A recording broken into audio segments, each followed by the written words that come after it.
ओम श्री गणेशाय नमः। ओम नमो भगवते वासुदेवाय। श्रीमद् भागवत में दशम स्कंद 38वां अध्याय प्रारंभ करते हैं। अक्रूर जी की व्रज यात्रा। श्री सुखदेव जी कहते हैं, परीक्षित, महामती अक्रूर जी भी वह रात मथुरापुरी में बिताकर प्रातःकाल होते ही रथ पर सवार हुए और नंद बाबा के गोकुल की ओर चल दिए। परम भाग्यवान अक्रूर जी व्रज की यात्रा करते समय मार्ग में कमल नयन भगवान श्री कृष्ण की परम प्रेममयी भक्ति से परिपूर्ण हो गए। वे इस प्रकार सोचने लगे, मैंने ऐसा कौन सा शुभ कर्म किया है, ऐसी कौन सी श्रेष्ठ तपस्या की है, अथवा किसी सत्य पात्र को ऐसा कौन सा महत्वपूर्ण दान दिया है, जिसके फलस्वरूप आज मैं भगवान श्री कृष्ण के दर्शन करूँगा। मैं बड़ा विषयी हूँ। ऐसी स्थिति में बड़े बड़े सात्विक पुरुष भी, जिनके गुणों का ही गान करते रहते हैं, दर्शन नहीं कर पाते। उन भगवान के दर्शन मेरे लिए अत्यंत दुर्लभ हैं। ठीक वैसे ही जैसे शूद्र कुल के बालक के लिए वेदों का कीर्तन, परंतु नहीं, मुझ अधम को भी भगवान श्री कृष्ण के दर्शन होंगे ही, क्योंकि जैसे नदी में बहते हुए तिनके कभी कभी इस पार से उस पार लग जाते हैं, वैसे ही समय के प्रवाह से भी कहीं कोई इस संसार सागर को पार कर सकता है। अवश्य ही आज मेरे सारे अशुभ नष्ट हो गए। आज मेरा जन्म सफल हो गया, क्योंकि आज मैं भगवान के उन चरण कमलों में साक्षात नमस्कार करूँगा, जो बड़े बड़े योगी यतियों के भी केवल ध्यान के ही विषय हैं। अहो, कंस ने तो आज मेरे ऊपर बड़ी ही कृपा की है। उसी कंस के भेजने से मैं इस भूतल पर अवतीर्ण स्वयं भगवान के चरण कमलों के दर्शन कर पाऊंगा, जिनके नखमंडल की कांति का ध्यान करके पहले युगों के ऋषि महर्षि इस अज्ञान रूप अपार अंधकार राशि को पार कर चुके हैं। स्वयं वही भगवान तो अवतार ग्रहण करके प्रकट हुए हैं। ब्रह्मा, शंकर, इंद्र आदि बड़े बड़े देवता जिन चरण कमलों की उपासना करते रहते हैं, स्वयं भगवती लक्ष्मी एक क्षण के लिए भी जिनकी सेवा नहीं छोड़ती, प्रेमी भक्तों के साथ बड़े बड़े ज्ञानी भी जिनकी आराधना में संलग्न रहते हैं, भगवान के वे ही चरण कमल गौओं को चराने के लिए ग्वाल बालों के साथ वन वन में विचरते हैं। वे ही सुरमुनि वंदे श्री चरण गोपियों के वक्षा स्थल पर लगी हुई केसर से रंग जाते हैं, चिह्नित हो जाते हैं। मैं अवश्य अवश्य उनका दर्शन करूंगा। मरकत मणि के समान सुस्निग्ध कांतिमान उनके कोमल कपोल हैं। तोते की ठोर के समान नुकीली नासिका है। होठों पर मंद मंद मुस्कान, प्रेम भरी चितवन, कमल से कोमल रत्नारे लोचन और कपोलों पर घुंघराली अलके लटक रही हैं। मैं प्रेम और मुक्ति के परमदानी श्री मुकुंद के उस मुख कमल का आज अवश्य दर्शन करूंगा, क्योंकि हरिण मेरी दाईं ओर से निकल रहे हैं। भगवान विष्णु पृथ्वी का भार उतारने के लिए स्वेच्छा से मनुष्य की सी लीला कर रहे हैं। वे संपूर्ण लावण्य के धाम हैं, सौंदर्य के मूर्तिमान निधि हैं। आज मुझे उन्हीं का दर्शन होगा, अवश्य होगा। आज मुझे सहज में ही आंखों का फल मिल जाएगा। भगवान इस कार्य कारण रूप जगत के दृष्टा मात्र हैं, और ऐसा होने पर भी दृष्टापन का अहंकार उन्हें छू तक नहीं गया है। उनकी चिन्मयी शक्ति से अज्ञान के कारण होने वाला भेद भ्रम अज्ञान सहित दूर से ही निरस्त रहता है। वे अपनी योग माया से ही अपने आप में भ्रू विलास समात्र से प्राण, इंद्रिय और बुद्धि आदि के सहित अपने स्वरूप भूत जीवों की रचना कर लेते हैं, और उनके साथ वृंदावन की कुंजों में तथा गोपियों के घरों में तरह तरह की लीलाएं करते हुए प्रतीत होते हैं। जब समस्त पापों के नाशक उनके परम मंगलमय गुण, कर्म और जन्म की लीलाओं से युक्त होकर वाणी उनका गान करती है, तब उस गान से संसार में जीवन की स्फूर्ति होने लगती है, शोभा का संचार हो जाता है। सारी अपवित्रताएं धुलकर पवित्रता का साम्राज्य छा जाता है। परंतु जिस वाणी से उनके गुण, लीला और जन्म की कथाएं नहीं गाई जाती, वह तो मुर्दों को भी शोभित करने वाली है, होने पर भी नहीं के समान व्यर्थ है। जिनके गुणगान का ही ऐसा महामात्य है, वे ही भगवान स्वयं यदुवंश में अवतीर्ण हुए हैं। किस लिए? अपनी ही बनाई मर्यादा का पालन करने वाले श्रेष्ठ देवताओं का कल्याण करने के लिए। वे ही परम ऐश्वर्यशाली भगवान आज व्रज में निवास कर रहे हैं और वहीं से अपने यश का विस्तार कर रहे हैं। उनका यश कितना पवित्र है। अहो, देवता लोग भी उस संपूर्ण मंगलमय यश का गान करते रहते हैं। इसमें संदेह नहीं कि आज मैं अवश्य ही उन्हें देखूंगा। वे बड़े बड़े संतों और लोकपालों के भी एकमात्र आश्रय हैं, सबके परम गुरु हैं, और उनका रूप सौंदर्य तीनों लोकों के मन को मोह लेने वाला है। जो नेत्र वाले हैं उनके लिए वह आनंद और रस की चरम सीमा है। इसी से स्वयं लक्ष्मी जी भी, जो सौंदर्य की अधीश्वरी हैं, उन्हें पाने के लिए ललकती रहती हैं। हाँ, तो मैं उन्हें अवश्य देखूंगा, क्योंकि आज मेरा मंगल प्रभात है। आज मुझे प्रातःकाल से ही अच्छे अच्छे शकुन दिख रहे हैं। जब मैं उन्हें देखूंगा तब सर्वश्रेष्ठ पुरुष बलराम तथा श्री कृष्ण के चरणों में नमस्कार करने के लिए तुरंत रथ से कूद पड़ूंगा, उनके चरण पकड़ लूंगा। ओहो, उनके चरण कितने दुर्लभ हैं। बड़े बड़े योगी यति आत्म साक्षात्कार के लिए मन ही मन अपने हृदय में उनके चरणों की धारणा करते हैं, और मैं तो उन्हें प्रत्यक्ष पा जाऊंगा और लौट जाऊंगा उन पर। उन दोनों के साथ ही उनके वनवासी सखा एक एक ग्वाल बाल के चरणों की भी वंदना करूंगा। मेरे अहो भाग्य, जब मैं उनके चरण कमलों में गिर जाऊंगा तब क्या वे अपना करकमल मेरे सिर पर रख देंगे? उनके वे करकमल उन लोगों को सदा के लिए अभय दान दे चुके हैं, जो कालरूपी सांप के भय से अत्यंत घबराकर उनकी शरण चाहते और शरण में आ जाते हैं।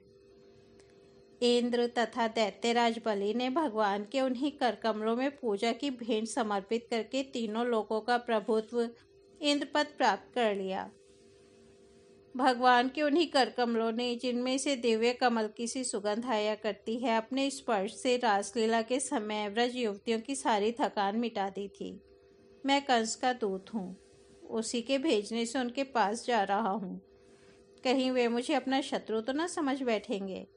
राम राम, वे ऐसा कदापि नहीं समझ सकते, क्योंकि वे निर्विकार हैं, सम हैं, अच्युत हैं, सारे विश्व के साक्षी हैं, सर्वज्ञ हैं। वे चित्त के बाहर भी हैं और भीतर भी।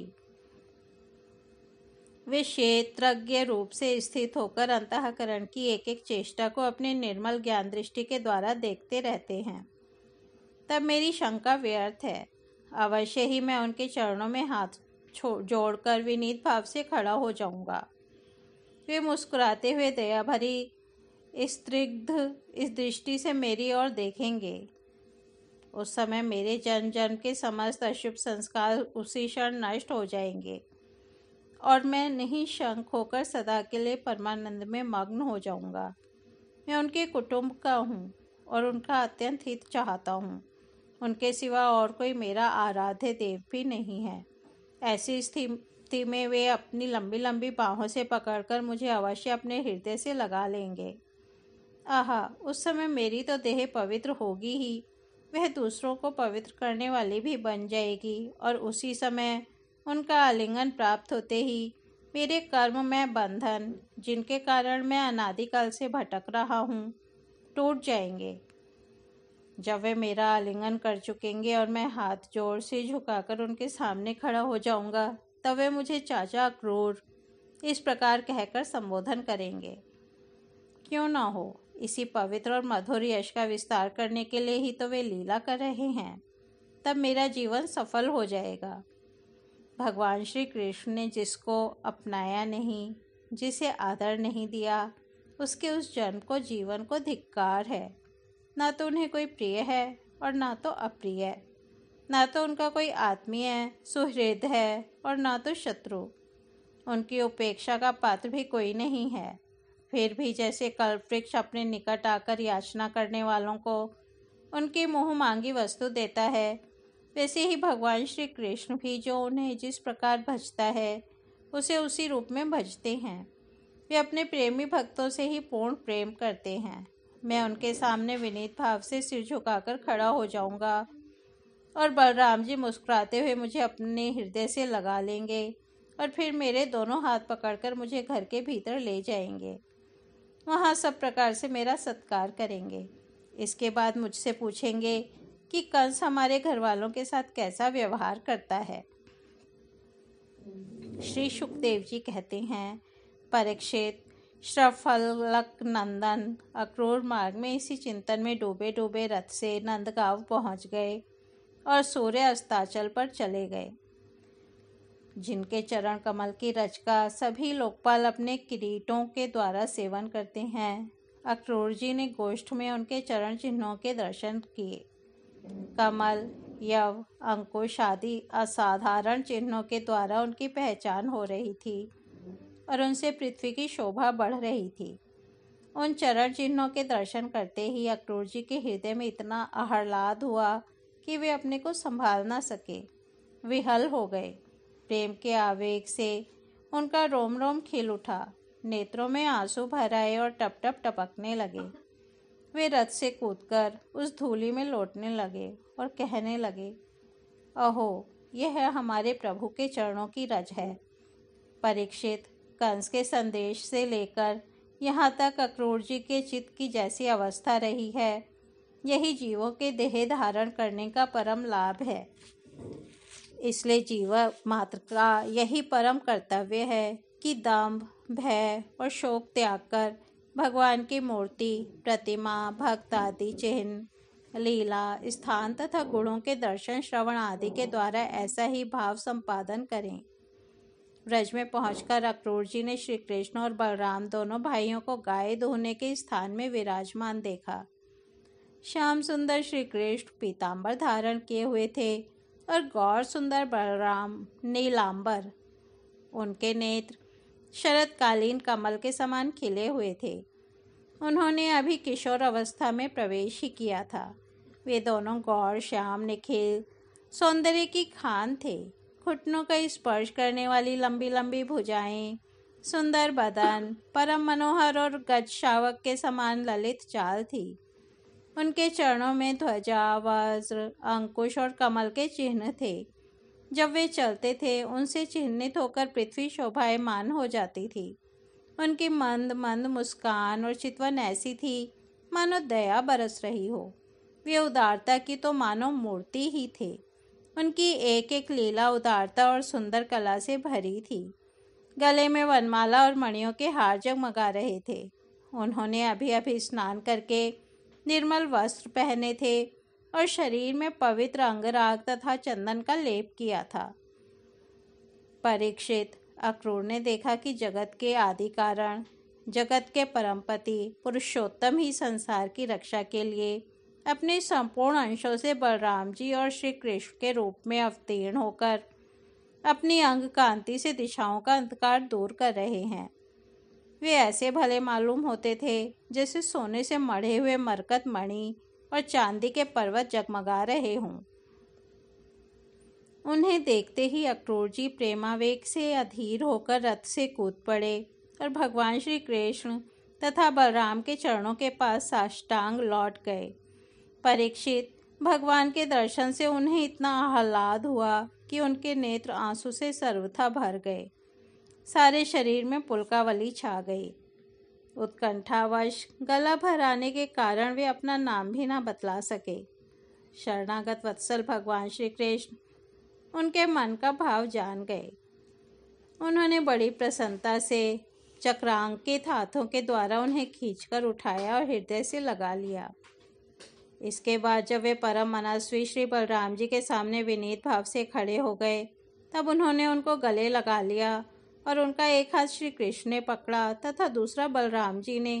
दोनों भाई उन्हें घर ले गए।